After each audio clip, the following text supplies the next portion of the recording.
So this is Ramesh Reddy, Department of Computer Sciences, PBR bits. So today's session we discuss database concepts, like introduction of database system.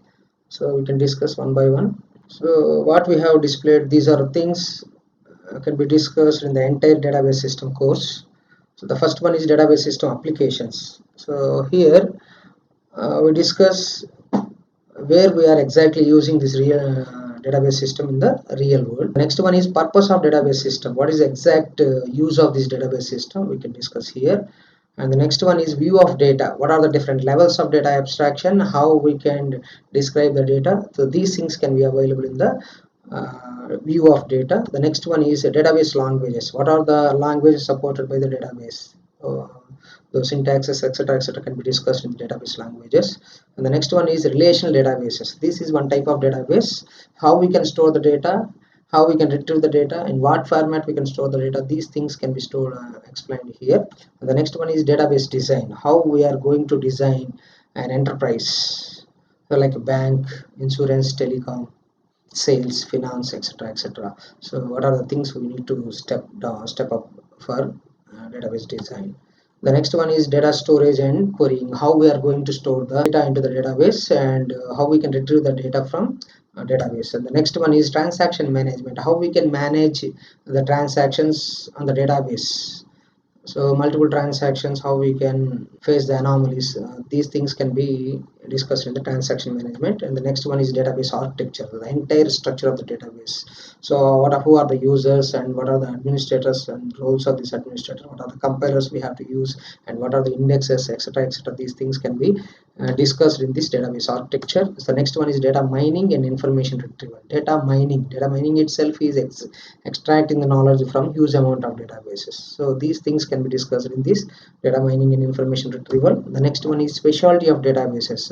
What is the main specifications, and what is the main use of this database can be discussed here. And the next one is database users and administrators. Who are the users of this database, and who are the administrators, and what are the roles of the administrator? These things can be available here. And the next one is history of the database system. So history of the database system means in the early days to present days, how we are storing the data into the database, what are the techniques we have used, and what are the hardware products we have used. These things can be discussed in history of the database system. So go for first one, that is called as database system applications. In the real world, we can use this database system in many areas. So we can discuss one by one. The first one is enterprise information or enterprise database system. So the main thing is, the first one is sales. In sales database system, we can store the customers. Without customer, there is no sales. That's why in sales database system, we need to store the details of customers. So whatever we have the offers, we need to send the messages to those customers. That's why we need to store the customer details, like customer ID, customer name, address, phone number, mail ID, etc. And related to product, so what are the products we have in the store, and how much of purchases we did. So these type of information available in this sales database system. And the next one is accounting system. So for every money transactions, we need to keep track. For this, we have the system called as accounting database system. There we need to store payments, and then receipts of each and every payment, and account balances, whereas debits as well as credits, and what are the assets of an organization, and the remaining account details are also available in this accounting database system. And the next one is human resources, means HR. For every organization, we need a HR to enroll the employees, and store the employee details, and salaries of employees, payroll taxes, benefits of a employee like bonuses, shift allowances, and these type of information, and regular salaries, monthly salaries generation. These type of information available in this HR database system. And the next one is manufacturing system. So manufacturing means, for example, iron. So we have some raw material. Using those raw material, we can produce iron, as well as soaps, powder, shampoo, and different products can be manufactured in different factories. So there we need to track the production details, how much of raw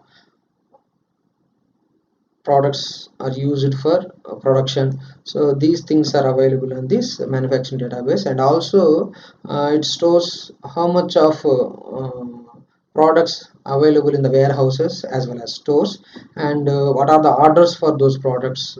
These details are available in this manufacturing system. So next one is banking and finance. This is the crucial role.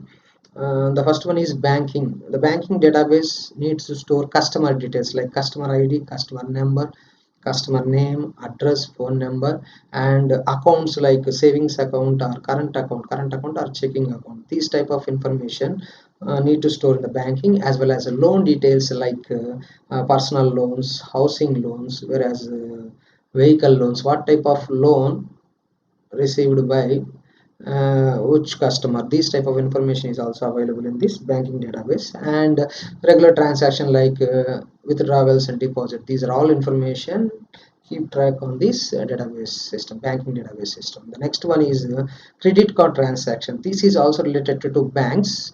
So here we need to store the purchases on credit cards, and we need to generate monthly bills on those purchases.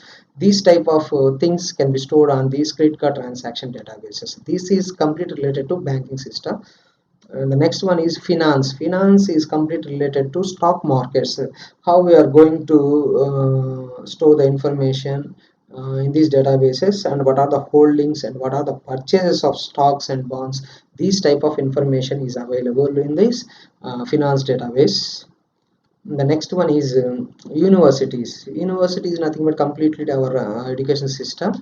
So here they need to store the student details like student ID, student name, student address, phone number, and the registrations, which course the student has, which program the student has registered, either degree or technical degree, either BTech, and then PG, whereas PhD, etc. These type of information available on the registrations, and the grades of a student after completion of a semester or a year or a program. So this type of information is available on these universities. Next, airlines. Not only airlines, this is for bus, railways as well as airlines. They completely, this is the application of reservation system. So here we need to track of each and every customer reservation details and schedule information of a train or a plane or a bus. This type of information available in this airline database system. The next one is telecommunication. So in this telecommunication we need to track the calls like incoming calls as well as outgoing calls, and the text means received messages as well as forward messages, and maintaining the balances or generating monthly bills of prepaid or postpaid accounts, and network details also we can store in this telecommunication databases. And the next one is web-based service. Nowadays it is crucial. Web-based service is nothing but social media. So we have the different social medias like Facebook, Twitter, Instagram. These type of every social media have multiple users.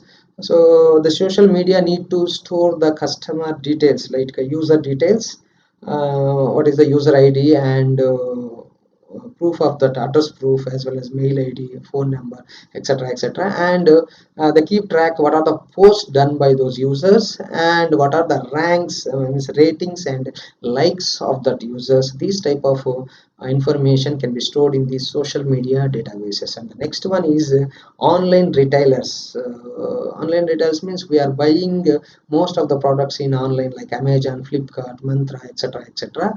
So those complete data like product selection, product buying, as well as product tracking, and search the products in the e-commerce websites. So these complete information can be available in these online retailers. And the next one is online advertisements. While watching these YouTube videos, whereas in web we get some alerts, they're called as advertisements. Those advertisements and product suggestions, so some of them may suggest this product is good, you have to use this one. So this is the features or advantages for this product. These type of things also available in this online advertisement. There we need to keep a store of these articles, products, as well as advertisements, etc, etc. So and the next one is document databases. So this is useful for PhD pursuing PhD students, because it maintains the collection of new articles like education system, like artificial intelligence, machine learning, deep learning, and Android, like this new articles, some general business, whereas politics, these type of articles are also available on this database, as well as patents, and then published research papers. So some of the students may research on a particular area like artificial intelligence. They can publish some papers, and those papers can be available in these document databases. So this is very important for education system. And the next one is navigation systems. Navigation systems means, suppose a person wants to move from one place to another place, automatically the person can go for Google Maps. So the Google Maps can store the complete roadmap from source to destination. So these type of navigation system data can be stored by this navigating system for buses, trains, as well as airlines. So this is about the applications of database management system. And the next one is purpose of database system. So what is the main purpose of this database system? Actually, early days, the data is stored on the file processing system, which is available on the operating system. So nowadays we are using the database system. So we are comparing these two, how the database system is more powerful than file processing system. These things can be discussed here. And the first one is early days of database system. Already we discussed. Early days of database system uses operating system files, which is called as traditional file processing system. But here we have a drawback. That means here we have the application programmers need to write application programs whatever they meet some needs of any organization, like banks, telecommunication, whereas different sales organization, whereas these type of organization may need some requirements. Based on the requirements, they need to develop some application programs immediately. This is somewhat burden for application programs in file processing system, whereas in database system they need not write, everything is inbuilt directly. We can give a query and retrieve the data in the database system. So that is a drawback of a file processing system. We can discuss some of the drawbacks here and how to solve this in the database system. So the needs of a company means, for example, bank is an organization. Suppose they want to add a new account, we need to write some program. We need to find some balance, we need to find some application program. Generating monthly statements, for this also we need to search for application program. So these are the needs of an organization, and based on these needs they need to write some programs, and this is the problem here. So we can discuss the drawbacks. The first one is data redundancy and inconsistency. So first we discuss about this redundancy and inconsistency. Redundancy is nothing but a repetition. The same data can be available in the multiple files, whereas inconsistency is nothing but incorrectness. So let us see the discussion of this redundancy and inconsistency. Redundancy, for example, a person has an account in a bank. The person has two accounts, like a savings account as well as checking account. Checking account is nothing but current account. So savings account also stores the customer details like customer number, customer account number, whereas name, address, details, etc. Whereas current account also may store the same details, means name, ID, as well as address, phone number, etc. etc. So same information can be available in the multiple files. This causes the redundancy. So because of this redundancy, the storage can be increased. When the storage can be increased, automatically the performance can be decreased. This is the problem of data redundancy. And inconsistency means, let us see this example. So customer need to go for a bank and need to change the address and phone number, and automatically the employee may change the address and phone number in savings account but not in current account. So here the same customer may have a different address and different phone number is available in the savings account as well as current account. So this is called as inconsistency or incorrectness. So this ensures in the file processing system is difficult. And the next one is difficulty in accessing data. So the file processing system is developed based on some basic things. They have some application programs. Suppose we have an example. A manager came to the bank and asks his employees get the data on a particular postal code. So immediately they search for application. If the application is available, immediately they get the data. If the application is not available, immediately they need to write an application program. Based on that application program, we get the data. So this is a difficult in file processing system. And the manager also asks some more requirement, that is you find the customers whose balance has more than 10,000. If it is not ready, even though you need to write one more application program. So in file processing system, accessing is very difficult based on their needs and requirements. And the next one is data isolation. So data isolation means here the data can be scattered into multiple files and different formats. So these type of files and these type of data formats, getting the information is difficult. So this is called as data isolation. So this can be easily handled in database management system. These things, how it managed means, we can discuss in the later sessions. And the next one is integrity problems. First, we have to know about integrity constraints. Integrity constraints is nothing but some of the rules applied on the database table. For example, we are inserting the data into the table. We need to follow some rules. So let us go for a banking example. Suppose a customer want to open an account. There is a need to maintain the balance of 1000 rupees. Without 1000 rupees, they may not open the bank account. So these are the rules. So these type of implementation is not possible. Not possible means difficult to implement every rule at their needs. For example, basically initially the minimum balance is 1000. For this, file processing system may have an application, it working smoothly, very good. And now they're based on their requirements, they need to change the minimum balance from 1000 to 2000. So because of this, they don't have the application. Immediately the application programmers need to write the application to meet that requirement.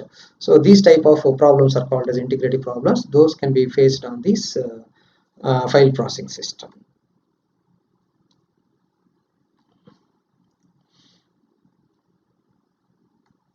So the next one, atomicity problems. What is meant by atomicity? Atomicity is simply, we can say that all or none. So for example, all the operations of a transaction should be done or not at all. This is called as atomicity rule. So we have some properties called as atomicity, acid properties. So later we can discuss in the transaction management. The file processing system may not ensure this atomicity. Let us go for an example how we can face the atomicity problems. The two customers, we have account A and account B. Suppose an account A wants to transfer the amount 1000 rupees to account B.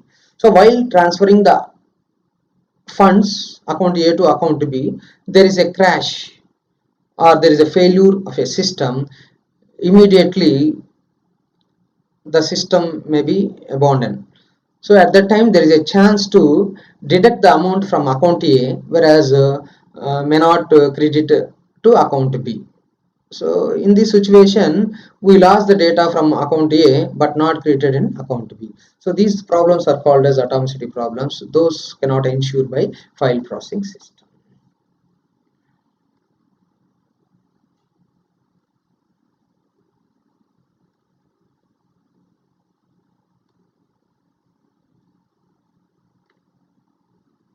So these are the different problems may face in the file processing system. And the next one is concurrent access anomalies. So let us see this concurrent access. Concurrent access means for increase the performance of a processor or doing multiple transactions, we go for this concept called as concurrency. Concurrent access means at a time we can access multiple accounts, whereas multiple transaction we can deal with multiple transactions. For example, Windows is a multitasking, so at a time we can open multiple browsers. So same as here also we can access multiple transactions, multiple accounts. Anomalies means difficulties. So while accessing multiple transactions or multiple accounts, what are the problems we have faced? These things can be discussed here. Suppose I have an account. In my account I have 1,000 rupees. At this, I can operate this account because this is my account, and my son is also have rights to operate this account. At same time, myself and my son both have deducted. I have deducted 100 rupees, and my son was deducted 200 rupees at the same time. So after deduction of 100 rupees, I go for balance inquiry. It shows 900, even though my son withdraws 200. So there is a problem, right? Actually, exactly, I have a balance of 700, but it shows 900. So these are the problems arise when we do the concurrent access. So these problems may have in file processing system. The final one is security problem. Security problems, we are providing the security to access the database things. In file processing system, they can provide the security for entire database, whereas in database management system, we can provide the security for some of the part of the database. For example, we go for an employee table. In employee table, we have the employee ID, employee name, job means designation, salary, bonus, department number, address, etc., etc. So these are the fields or columns available on this table. Suppose some of the employees need to work on this database table. In this table, the salary and bonus are crucial. So these two fields are not related to every employee, because if you know these things, they may have some complications. That's why we need to hide these two fields. What are the salary of each employee, and what are the bonuses they are getting? These two need to hide. So these can be implemented in the database system, whereas in file processing system, these type of security, providing security is difficult. So this is the drawback of file processing system. What are the discussed in these things, like concurrent access, anomaly, security problems, etc., etc. So these are all the drawbacks of file processing system. They have implemented but not ensures the complete things. That's why these are the some drawbacks of file processing system. These are all drawbacks can be solved by the database system. So that is the purpose of database management system. So thank you. If you have any doubts on this session, you can reach me to my contact number or my mail ID. So this is available on the last side. Thank you. Thank you very much.